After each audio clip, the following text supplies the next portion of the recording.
বন্ধুরা, রোশনাই ধারাবাহিকের আজকের পর্বে দেখানো হয়েছে আরণ্যক বাড়িতে ফিরতেই আরণ্যকের মা গরিমাকে বলে, গরিমা ওই দেখো বাচ্চা এসেছে, ও তো একাই আছে, আমি তোমাকে বলেছিলাম না ওই মেয়েটার সাথে নেই। তখনই ছোটু আরণ্যকের দিকে এগিয়ে আসে। ছোটু বলে, তুই কি একাই আছিস? আরণ্যক বলে, না ছোটু, আমি একা নই, আমার সাথে রোশনাইও এসেছে। তখনই রোশনাই এসে আরণ্যকের পাশে দাঁড়ায়। ছোটু আরণ্যককে বলে, তোর সাথে রোশনাই আছে? তোরা দুজনে একসাথে ছিলি, এটা একবার ফোন করে জানাবি না? আমরা তো সবাই চিন্তা করছিলাম। যাই হোক, যা, এবার নিজের ঘরে যা। তখনই আরণ্যকের বাবা বলেন, এই দাঁড়াও, কোথাও যাবে না তুমি। এই বলে আরণ্যকের বাবা আরণ্যকের দিকে এগিয়ে আসে। আরণ্যকের বাবা বলেন, এই মেয়েটাকে নিয়ে তুমি এত সময় কোথায় ছিলে? কোত্থেকে এলে তোমরা? আরণ্যক বলে, আমাকে কথা বলতে দেওয়া হোক, না হলে আমি কি করে বলবো? গরিমা বলে, আমি তোমাদেরকে বলেছিলাম না রোশনাই আর আরণ্যক একসাথে আছে? আমি তোমাদের বারবার করে বলেছিলাম, এইবার তোমরা কি উত্তর দেবে? উত্তর দাও, কথা বলো তোমরা ওর সাথে। আরণ্যকের মা রোশনাইকে বলে, এই মেয়ে, তুমি আমার ছেলেকে নিয়ে কোথায় গিয়েছিলে? হ্যাঁ, কোথায় গিয়েছিলে? জাহ্নবী বলে, এই মেয়েটাকে তো থানায় দিয়ে আসা উচিত। এই বলে জাহ্নবী রোশনাইয়ের গায়ে হাত তুলতে চায়।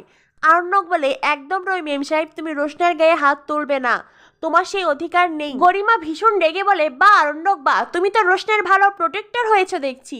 একটা কথা বলো তো আরণ্যক, আর যদি তোমাদের বাড়ির মেয়ে এই ঝড় বৃষ্টির রাতে এমন মাঝরাতে বাড়ি ফিরতো, তোমরা কি সেটা মেনে নিতে? তোমরা কি সেটা মানতে পারতে? কি হলো, আমাকে উত্তর দাও। আরণ্যক বলে, কারণ রোশনাইয়ের সাথে আমি ছিলাম। গরিমা বলে, সেটাই তো জানতে চাইছি, মাঝরাত অব্দি এই মেয়েটার সাথে তুমি কোথায় ছিলে? আরণ্যক বলে, গরিমা, প্রাকৃতিক দুর্যোগের কারণে শহরের সব রেস্টুরেন্ট, সব হোটেল বন্ধ। এখন নিশ্চয় তুমি বলবে না আমি রোশনাইয়ের সাথে হোটেলে বসে সময় কাটাচ্ছিলাম? অ্যাক্সিডেন্টালি রোশনাইয়ের সাথে আমার দেখা হয়ে যায়। গরিমা বলে, অ্যাক্সিডেন্টালি নয় আরণ্যক, তোমরা প্ল্যান করেছিলে। আরণ্যক বলে, সে কথায় পরে আসি।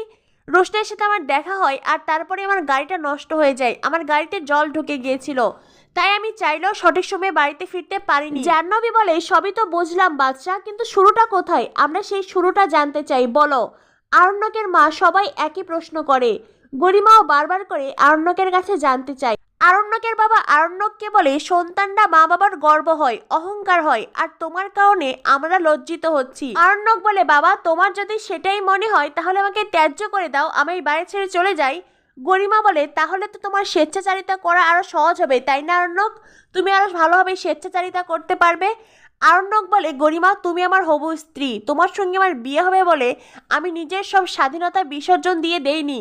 আমার নিজেরও কিছু ব্যক্তি স্বাধীনতা আছে, আমি সারা জীবন তোমার কৃতদাস হয়ে থাকতে পারবো না। গরিমা বলে, ও আচ্ছা, ব্যক্তি স্বাধীনতা মানে মাঝরাতে কাজের লোককে নিয়ে বাড়িতে ফেরা বুঝি? আরণ্যকের বাবা বলেন, এত কথা জানতে চাই না, তুমি এই মেয়েটাকে কোথায় পেয়েছিলে সেই কথা বলো। আরণ্যক বলে, আমি চাইলে বলতেই পারি রোশনাইয়ের সাথে আমার রাস্তায় দেখা হয়ে গিয়েছিল, কিন্তু আমি সেই কথা বলবো না, আমি তোমাদের সত্যি কথাটাই বলবো। গরিমা বলে, হ্যাঁ তো বলো, সত্যি কথাটা শোনার জন্যই আমরা অপেক্ষায় আছি। আরণ্যক বলে, আমি কোনো কোর্টে কাঠগড়ায় দাঁড়িয়ে নেই গরিমা, কথাটা মনে রেখো। আমি তোমাদেরকে কথাগুলো বলতে বাধ্য নই, কিন্তু তোমরা জানতে চাইছো তাই আমি তোমাদেরকে বলছি। রোশনাই, তুমি কি বলবে? রোশনাই প্রথমে বলতে না চাইলেও পরে রোশনাই বলে, আমি প্ল্যান করেই স্যারজির সাথে দেখা করতে গিয়েছিলাম। বড় মা রোশনাইকে বলে, রোশনাই, তুমি আমাকে মিথ্যে কথা বললে? রোশনাই বলে, বড় মা, আমি যদি তোমাকে বলতাম আমি স্যারজির সাথে দেখা করতে যাচ্ছি, তুমি কিছুতেই আমাকে যেতে দিতে না, তাই এছাড়া আমার কাছে আর কোনো উপায় ছিল না। রোশনাইয়ের কথা শুনে গরিমার চোখ বড় বড় হয়ে যায়। রোশনাইয়ের কথা শুনে বাড়ির সবাই অবাক। তো বন্ধুরা, কি হতে চলেছে রোশনাই ধারাবাহিকে পরবর্তী আপডেট পেতে আমাদের সাথেই থাকো। ধন্যবাদ সবাইকে।